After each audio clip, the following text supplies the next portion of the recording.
Hello, everyone. We are back with this week's episode of Biz Besties. I see you have your coffee there. I had Cheers. my coffee. Cheers. Hi. Hi. I'm going to put a fizz in my water. No coffee for me this morning. I was running around getting groceries at the crack of dawn because I woke up and I was like, what is going on here? Why are there no groceries in my fridge? But I explained that to you in a voice note that just my appetite is so weird these days. I'm like, ooh, anything pre cooked? Get out of here. Yeah. Well, for people who don't know, you're having a baby, so that's why the everything is weird. And then I thought you were gonna go to Whole Foods yesterday. I know, but then I was too tired and I was like, I just want to go home. Yes, having a baby, I can't wait to get back to the mindset of like, I like to meal prep and eat food that I prepped a few days ago. But right now, no way. Okay. Anyways, we digress. What are you grateful for today? Okay, today I am grateful for instant coffee. If the people don't know about the instant coffee, then this is me saving you a lot of time, a lot of headache. It's instant. This is the best part. Okay, so you're going to go to the store. If you're in BC, it's on sale right now at London Drugs. So take note, everyone run out. Today is September 24th if you're hearing this when we release it. And you need to go get this coffee. It's called Mount Hagen, Hagen coffee. It is so good. You can get decaf or you can get regular. And you put a little scoop in hot water and then you mix that around and you have coffee. It's organic, it's fair trade, it's all the things, and it's just freeze dried. And then what you do is you don't mess around with your espresso machine or your drip pot or whatever's going on, and you can have as much coffee as you want. So there you go. I'm grateful for that. Who would have thought that the coffee connoisseur would be promoting instant coffee? But here we are. It's good. It's not like it's different than, let's say, Nescafe or something. Older. Although I don't mind that once in a while, like when you're camping. You know what I don't like instant coffee wise is the Starbucks stuff. It's so dark. I It don't just like. feels like cigarette butts or something. It's so yucky. So anyway, this is much better than that. Okay. Okay, great. Okay, Pardon? what are you grateful for? What am I grateful for? I'm grateful for my bed. Oh my gosh. We have the world's comfiest bed. We say it every night we get in it, every morning that we're trying to get out of it. Yeah, we've got a king size ND mattress and a heavy duvet, sleep with the window open, fan on, white noise. The room is cool and cold, and the bed is cozy and comfortable. And I had a nice full night's sleep, and I do not take for granted a comfy bed because if you know, you know. If you've ever slept at anybody's house and their bed is not comfortable, or a hotel, or like you just said, camping, God forbid. I really appreciate a comfy bed. And so, when I say that and I think about the things that we say we're grateful for, you're saying instant coffee, I'm saying a bed. It's such a great reminder for everybody listening. If you don't have a gratitude practice, you search for the things that you are experiencing every day that truly are a privilege because not everybody can drink a hot coffee. Not everybody has a cozy bed. And so finding the things that you are grateful for really shows you that you already have so much. But then when you sit in that feeling of gratitude and abundance, you just realize more and more and more that you're grateful for. And then you become a magnet to more and more and more to be grateful for. It's such a great practice. Yeah, it is. It really keeps you grounded. When you have a moment, well, I could speak for myself, when I have a moment of, I don't know, this isn't good enough, or I want more, or I can't believe this hasn't happened yet, or whatever my internal speak is, I just try to go back to gratitude, like look around and see everything we already have and how amazing it is. And then we can build on that. Yeah. Okay. So today we're actually talking about a conversation that we know is both fun and informative Mm. and will really have all of you thinking about what's available for you. We are going to talk about three major life upgrades that will completely transform your life, your fall, your business, your bank account, all of the things.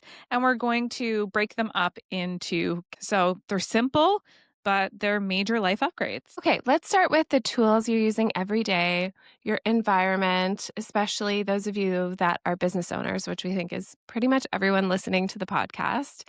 You probably work from home or work from a co-working space, or now when you did work in a traditional office space, lots of us are ex-corporate people. You'd go in, you'd have a desk, have a laptop or a computer with a monitor.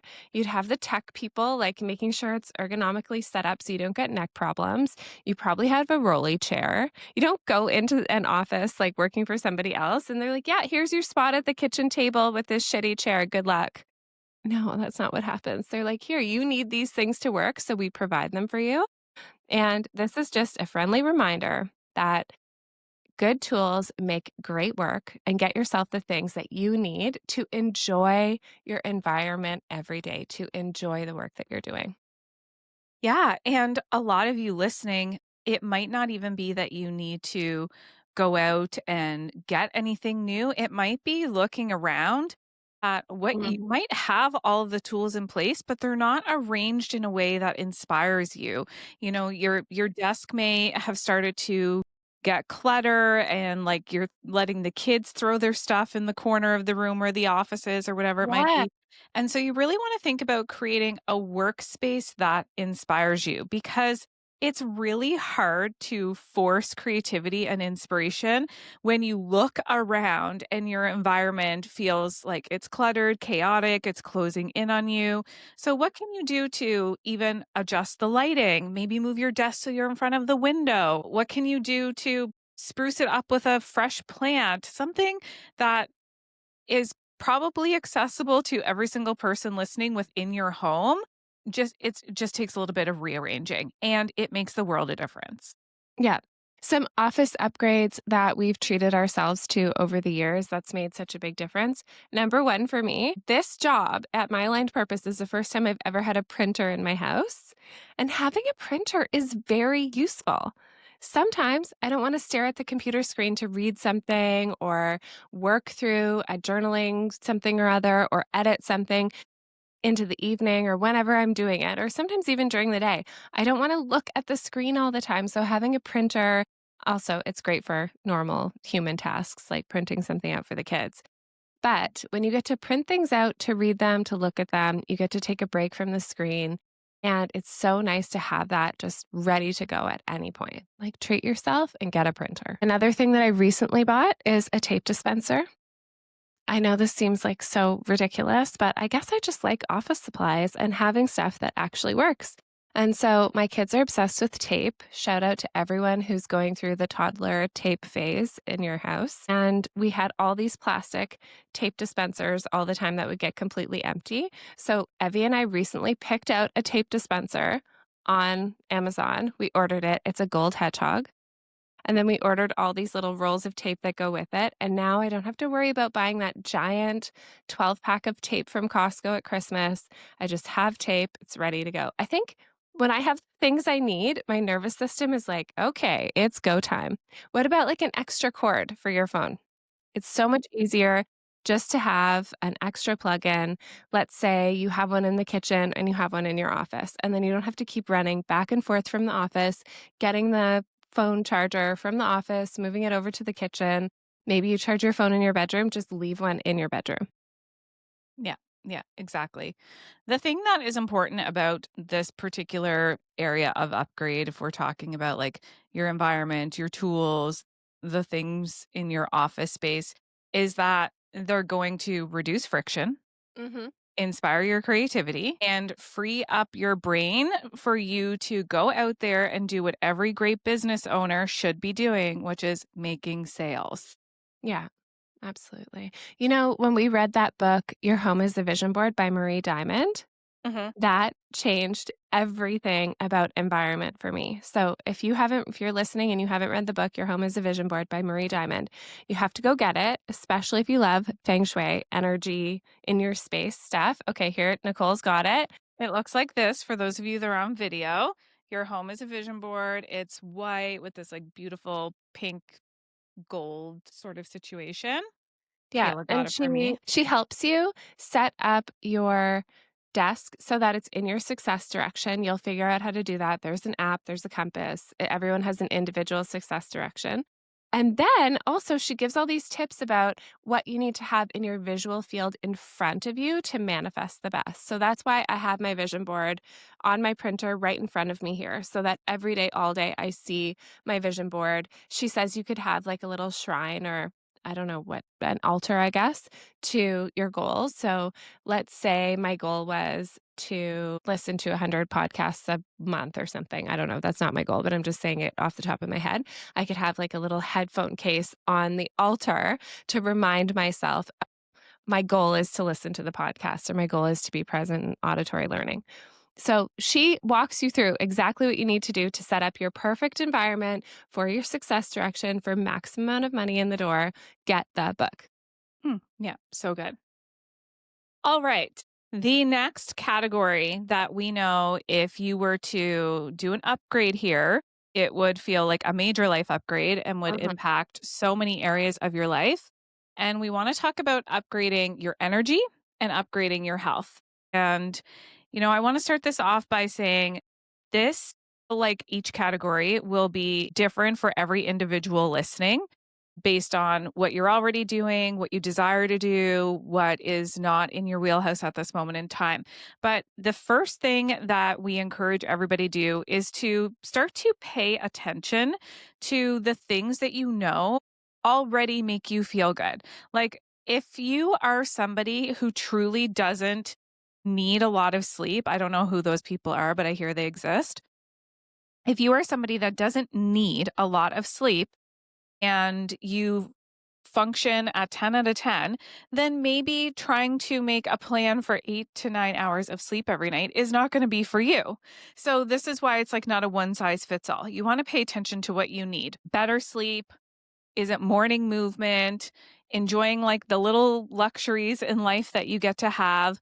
But it's about recognizing actually, what's coming to mind right now is if you ever work with a health coach who gets you to do macros, right? And then they have you on a calorie deficit. And Jeff and I were just talking about this the other day because he was like, so and so told me that to do a calorie deficit, I just need to work my way down to having 2,200 calories. And I was like, no, I was like, it's individual for every single person. I was like, you have to look at where you're at right now and notice what you're eating for like 3 days in a row. And that's your baseline. Like that's your maintenance. And then you reduce from there and then you keep reducing. Not everybody has a calorie deficit of 2,200 calories. And so it's going to be the same for everybody listening to this podcast. We want you to notice what you're already doing in terms of your habits and where do you want to shift them. 100%. A shift I recently made is that I had on my watch that I had to do 10,000 steps a day, and I was never hitting 10,000. And then a health coach that I'm working with said that the difference in health benefits between someone who does 4,000 steps and 8,000 steps is double or something way, way, way better. And that's where the study is. And I don't know who came up with 10,000. I'm not sure where that number is floating around in the world from, but I reduced my step count on my watch to 8,000. And now I can pretty easily hit 8,000 a day. And that just mentally makes me feel so much better about getting steps. Like I knew I'd have to add on an extra 20-minute loop of my normal day-to-day activity and walks to hit 10,000, and I often don't have actual time for that. If I want to work out, see my kids, run the business, walk the dog, go to the grocery store, do all the 10 billion things that we have to do, pack lunches. If you're following me on Instagram, you see my lunch journey every day. And it just wasn't happening and I was feeling really defeated. But I moved it down to 8,000. Now I hit it every day. Gold stars. Gold stars. TGIM that's going to be released next week is all about the neuroscience of goal setting. And what you're saying falls exactly into that because the neuroscience of setting goals is that when we have a goal that we're excited about and we start to achieve it, it releases dopamine in the brain. And then dopamine is what pushes motivation because motivation is fleeting, right? But if you've got dopamine driving motivation, then you're going to continue to like work towards your goals or set new goals. And by you putting your steps down to 8,000 and reaching that, Hmm. that's like dopamine, dopamine, dopamine. And then your brain's like, great, I can't wait to do this again tomorrow. I'm actually Yeah. achieving my goal. Yes. It's not like, oh, you didn't hit it. Oh, you didn't hit it. Oh, you hit it once this week. Oh, that sucked. Oh, you didn't hit it. It's like, oh, now I know that if I walk up the big hill by my house, that's 10 flights of stairs on my watch, and I get so many gold stars from my watch buzzing and beeping at me and giving me confetti things all the time. And then, so if I go up that hill, and then I loop around by the university and come back down the other side, loop around the water, the whole like basically outward facing loop around my house that's by the beach. That's 8,000 steps. And then I win. And it's a beautiful Excellent. view. Yes. And it's a beautiful view.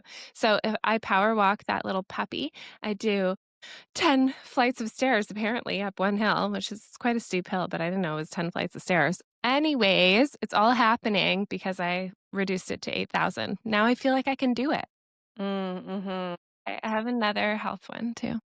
Yes, I do too. And well, mine's an energy/health one, and it requires spending money. But I know lots of our listeners like to spend money and invest in themselves. If you are listening to this in the fall time and you are somebody that you thrive with vitamin D, with sunshine, with a little vacation somewhere warm, I want to encourage you to not put it off, to Mm, not wait and be like, "Oh my gosh, I should have taken that trip. I'm overbooked, I'm overworked, I can't make it happen."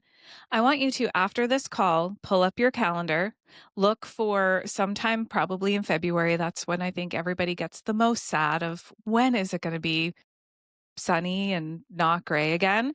And I want you to book yourself a little vacation. It doesn't have to be a 2 week thing. Maybe it's a long weekend. You look for a seat sale, you pop down to Mexico, whatever it is you need to do. But I want you to take care of your mental health, your energy, your emotional health, your spiritual health, and get yourself on a little vacation to somewhere where there's sunshine in the winter because I know so many, especially North Americans, suffer from SAD, that seasonal depression, and you can prevent that. But what we hear is oftentimes from really busy, ambitious women is, "Oh, I should have booked the vacation. I didn't book the vacation. Now it's past and I don't have a free weekend and I can't pull the kids out of school," whatever it is. You can do that if you prioritize it right now and schedule it. yep. Book your vacations for 2026. Definitely big fans of that over here. And then my third one that I just want to say is it's easier for me to work out with an accountability buddy. And if I know someone's at the gym, I will wake up and go meet them at the gym. But if I'm like, oh, I just want to get more sleep and I'll go later, I can make 1,000 excuses in my mind if it's just for me, especially at 5:30 in the morning. And so find someone that you want to work out with that will meet you. And if it's not the same workout goals, maybe it's somebody who will walk with you a couple times a week at lunch.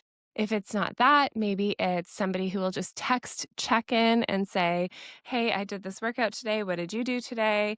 Even a text back and forth at the gym, if you go to different gyms at 6 in the morning or whenever it is, and say, I'm here and I'm about to get started, is better than just going by yourself. Like it takes an extreme amount of self motivation to wake up at 5:30 in the dark and then go and basically be in pain. Like it's extremely inconvenient, doesn't feel very fun in the moment. Of course, afterwards, you're like, wow, I'm so excited.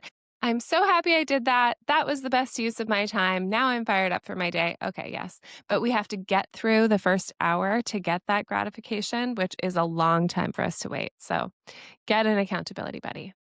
Yeah, absolutely. Okay. And then the third major life upgrade, and I can't wait to talk further about this and for us to just go back and forth on this, is upgrading your beliefs and your boundaries. And I think what also fits into this is your circle of influence. That falls into your boundaries for sure. But doing an upgrade of your content, who you're following, what you're absorbing, what you're consuming, the beliefs that those are maybe structuring in your mind and you don't even realize it. The boundaries, if your boundaries have felt a little bit leaky or maybe even non existent, when you commit to, I'm going to be the woman, the CEO, the entrepreneur who truly puts boundaries in place and truly has beliefs that propel me forward, you will notice a major shift. Well, in the beginning, we were talking about how we all work from home now. And even if you don't work from home, you're in a co working space. And when you're an entrepreneur, you're self directed. And that means you have to be self directed on your client boundaries as well, which can be really hard. We keep learning this, we keep refining it. We are speaking from total experience. So we've been through it and we continue to go through it. But I just want to talk for a moment about client boundaries. So that means you have your set working hours. Even if it's your business and you love it with all your heart, you have to have other things in your life that are going to be satisfying and fulfilling and fill you up that aren't just work. So if that's something that you have to work on, building a hobby or spending more time with your family or booking the vacation or whatever it is, that is part of boundaries, is having that other half. But then when you do have time with your clients, you can be 100% on. Maybe you need boundaries around what you're doing during the day. Maybe you're wasting time on laundry when you could do that in the evening, but you do that during the day because you're there at home and you need boundaries to say, okay, I'm going to get my work done when it's work time during the day. The same goes with talking to clients. Let's say you correspond with clients and your computer is basically like on your phone and on your laptop. We all have that issue with the phone crossover. And so, what I've done, and you can see it on video, and it's been really helpful, is, and if you're not on video, you can just picture it. So, on my iPhone, I have a few screens set up. And then one is just like all the things I need, my weather app, my kids' daycare stuff, whatever. One's my work screen on here. And then I have my fitness screen on my phone. And so when I put my phone in focus mode, which you can do by going to settings, when you put your phone on focus mode and set that up, you can have a do not disturb option, you could have a work option, and then you can decide which screen comes up when you're in which mode. It's not like you can never access your parking app if that's on the home screen and you're in work mode.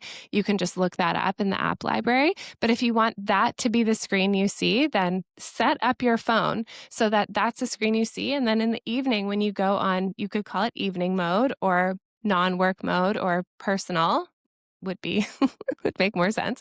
I have a personal mode. Now that I say that, I remember. Then all I can see are my personal apps, my fitness apps and my personal stuff.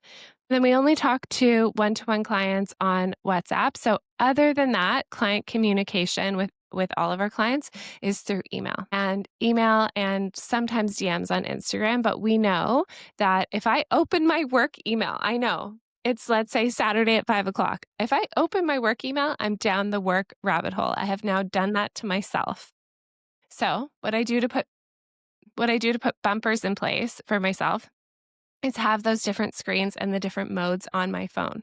I've heard of people using something called open phone, where basically you have a work phone that's shared with your whole team, and then you have your personal phone and you can toggle back and forth on your actual iPhone. I think that would have to be for like a pretty big team to put that kind of thing in place. And maybe outbound sales calls, you'd want something like more technical in place.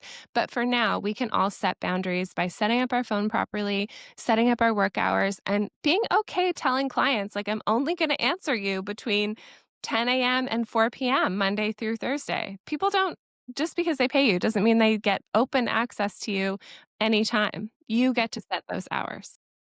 Yeah. I think too that what I appreciate is that the more firm we are with our boundaries and stick to them, the more we get to role model to our clients, who also, many of them have clients, they've got service based businesses as well. Is we role model, like, you don't have to be available 24/7. We got such great feedback from clients who this was their first summer with us, and we showed them we take August off and we're delayed in our responses. You can send us an email, but we might not get to it right away. We're taking August off. And we got some voice notes and some messages and emails from people saying, thank you so much, because that gave me the permission to say, I'm actually going to take time in my business and I'm going to trust that my clients honor that because I'm honoring it with you too. And so I really think that for everybody listening, especially if you have a service based business as well, I want you to really start to put on your of being a business owner before you go and try and, like, you may not intentionally think you're crossing a boundary, but before you send that 8 p.m. message, you know, sending memes in the DMs or whatever it is, think about would you want your energy distracted in that way from your clients? Probably not. So then it allows us to say, actually, we're not going to answer that question in the DMs. You can ask it in the Facebook group. It benefits everyone over there. And then my trust and understanding is that those people who aren't intentionally trying to cross a boundary are like, oh, yeah, Mhm. I respect boundaries and I want my boundaries respected too. And I don't need to be on 24/7. I know that you and I have talked about this many, many times over the years, but our first coach, Fabienne, really role modeled this to all of us. There was no one-to-one access to her. If you said, "Hey Fabienne, how's it going in the DMs?" you were not getting a response back. She wasn't trying to be best friends with all of us. She was our coach. We were paying her to help us grow our business. And she talked about how she did not want to be on vacation in the south of France, in Provence, or Mhm. wherever she was, and be enjoying time with her family and open up WhatsApp, for example, to see maybe what her sister had to say to her, who's back in the States, but then have a client message that pulled her energy down. Maybe they're like, this thing isn't working, or how do I do this? Because you can't control, well, you can control, but it's hard to control the emotional, like, I'm not gonna let that affect me if you open it. So you Yeah, and have you're to pulled really in and out of it. There's no yeah, way you can't task switch over to that if you see it. exactly. So it's doing those little things for your boundaries, like maybe you don't put your work email on your phone and you only have it on your laptop, and you know that when you're on your laptop, that's work time, and set up the screens, like you said, and set the rules. I would say maybe once or twice a year, you and I send let's reset expectations and boundaries email with our clients. Here's what's okay. Here's what's not okay. It's just an open email communication. We're not saying this is to one specific person, but it's a reminder of the energetic, yeah, boundaries that we're putting in place. Yeah, I think the key is communication. So you can't just say, like, I have a boundary. You crossed it. Everyone's like, okay, well, I had no idea that was a boundary and now I feel bad. The energy, that's not good energy either. That's not good. In our contracts that we have when we work with our clients, we let them know that we take August and December off. We let them know that to communicate with us, you email connect. It doesn't say anything in there about the DMs. It doesn't say anything about WhatsApp, even for one on one clients. We kind of like let them know that that is a way to get in touch with us with a quick voice note or text if we need that. But clearly in the contract, it says what we agree to and what we're going to provide and how often we're available. I'm 99% sure it says Monday to Thursday, 10 to 4 are our working hours in there. But we're also open and available for one-on-one coaching with our group coaching clients Mhm. on Vortex days. So we say every other Friday, we host basically open office hours for people to come and work, and then everyone else can get one on one coaching because we are a hybrid program. But if we just said all this stuff and never wrote it down and didn't tell people exactly how to get in touch with us and how we can help them, then it would be really freaking confusing because we made all these rules up, just like you get to make everything up in your business and in your life, but you have to tell everyone. Okay, and then let's just quickly touch on upgrading your beliefs.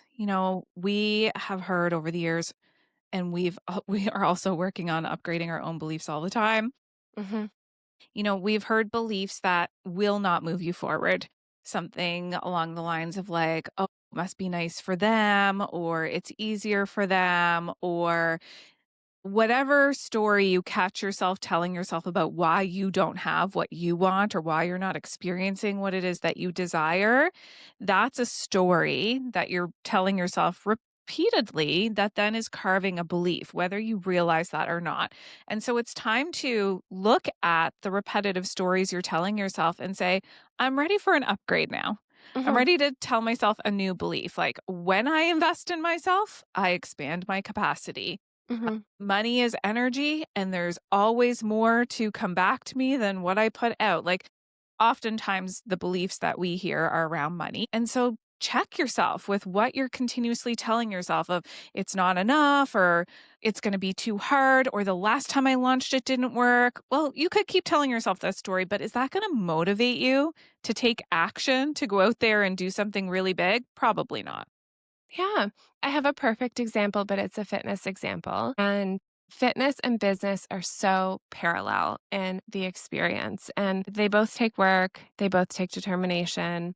You can't just like wake up tomorrow and do 25 push ups. You have to work on it. You don't wake up tomorrow and have a $500,000 a year business. You have to work on it. So for my whole life, my family was like, "You're not athletic." And they really wanted me to be, and they wanted me to try different lessons and be on different teams. And so, like, I joined field hockey and be like, okay, I'll just be the cheerleader because I don't really like team sports. I'm not super competitive. I just like having fun and I don't take it that seriously. Never have. It's just my personality.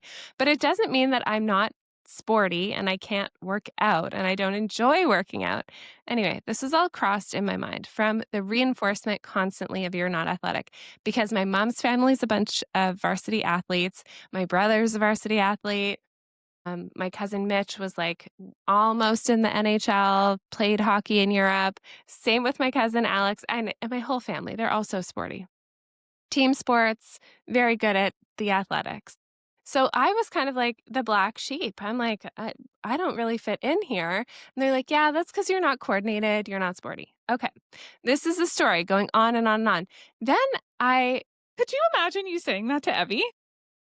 No, I know. They're all very competitive. I'm not competitive. I'm like, "I want you to win. Go for it." I'm just not motivated in that way. Yeah. I get so much joy from seeing other people win. That's why I love shows like Queer Eye. You know, we love coaching. I'm here for the everybody else is winning. And also I get to win when I feel for different things. Like I'm competitive in different ways, but not with professional sports. Okay. So it's all a thing for my whole life. I'm just like my grandma. I'm not sporty. I'm not sporty. And it was really holding me back. And then from the outside, when we started My Aligned Purpose, we started really looking at our limiting beliefs and coaching each other all the time and doing coach training and being in group coaching with other people, but also leading containers where I can see people making up stories that aren't true. I said a few times in My Aligned Purpose, I'm just not athletic. And everybody in My Aligned Purpose is like, what are you talking about? That's not what's happening on the outside. That's only what's happening on the inside for you. And it became really evident to me that I'm making up the story that I'm not athletic, but actually, I like certain sports. I've run a lot of marathons. I love cycling. I like weightlifting. I think that qualifies as athletic. So I put on my vision board last year of how I wanted to do my 24 push-ups in 2024 in a row and a couple of other things and pictures of women weightlifting on my vision board. And I've been working towards that. And I actually had to release the belief I'm not athletic and just say, okay, I'm going to embrace that I like sports and I like being athletic. And I cannot let the story of one person in particular keep worming its way into my head. Now I can hear it when it starts coming in. And I'm like, nope, I'm not accepting that as reality. I'm creating my own reality over here, and I'm going to tell myself this different story. But this is like a 35-year ingrained process that I'm working my way out of so that I feel like the best version of myself. It has Mm. to be conscious, listening to my thoughts, turning them around, creating new beliefs every day. It's the same with business. It's the same with money. How many people have told themselves, I'm not good with money? I don't Mm. know anything about money. We would come on our manifesting money masterclass calls and say, okay, I don't know what we were doing, taking the pulse on how people are feeling today or something. And people would actually type into the chat over and over and over again, I don't know anything about money. Mm. It's like, that's not true. What is this bill? If I held it up, you'd say, that's a $5 bill. And then I'd say, okay, well, you know that about money. It's not nothing, which is Mhm. what they're telling themselves. Right. And like the flip side of that, or the devil's advocate to that, is if you are listening to this and you feel like, I have these stories that I don't know how to manage money or I don't know anything about money. I mean, the goddamn patriarchy really doesn't want women to believe that they are good at money or good with money, good at handling money. And that's why we do such powerful money mindset work inside of Aligned CEO Method, because we want to show you that that little story you're telling yourself that you're making universally true across the board about you with money is not, but it's holding you back. Oh, yeah. It's not true. It's holding you back. And of course, it's convenient for people in power to tell the people who are not in power that they know nothing. And then for you to believe that, that's really convenient. But actually, it's pretty simple to bust through one belief at a time. Let's start with just the first belief that's coming up. I don't know anything about money. Prove to yourself that you actually do know things about money. You do know addition and subtraction. You do know how much money you make a year. You do know how to call an accountant and ask for help. You do know these things about money. It's not zero. And then, of course, we work with our aligned CEOs to be able to structure your business and then have conversations with professionals about structuring what happens with your profit so that it continues to grow for you. Yeah, we keep it really, really easy. And I refuse, absolutely refuse to buy into the belief that money is super complicated and that we, the women listening to this podcast, do not have access to growing money so that we can build wealth. We're not into that. No, absolutely not. And so, again, if we think about what's going to be said on Monday's podcast next week, the neuroscience of goal setting, one of the things is when you want to change a belief or you want to believe something, the neuroscience behind that is really start to ask your RAS, your reticular activating system, to catch the proof. And so let this conversation on this podcast be part of the proof of, okay, these are two women talking about money doesn't have to be hard and it can be not, I won't say easy, but it can be simple, not complicated. And look for all of the other women out there who are advocating for the same thing. You can make lots of money, you can manage it, you can learn how to invest it, to save it, to spend it, to make more of it. Oh my gosh. I mean, let's just throw out a couple of our favorite women who talk about money. I'm going to go first. Rachel Rogers, get her book, We Should All Be Millionaires. If you've not done that yet, a must, a true must. Another one that we love is Amanda Francis, Rich as Fuck. I mean, classic, one of the best money books ever. And then Mm, if you're Canadian and you're like, how do I learn about investing? Read Beat the Bank by Larry Bates. yes. Not a woman, but definitely will empower you as a Yeah, woman yeah. to feel like I can figure this out. Another one that I love that we haven't read in a long time, but I really enjoyed the whole story is Money, a Love Story by Kate Northrup.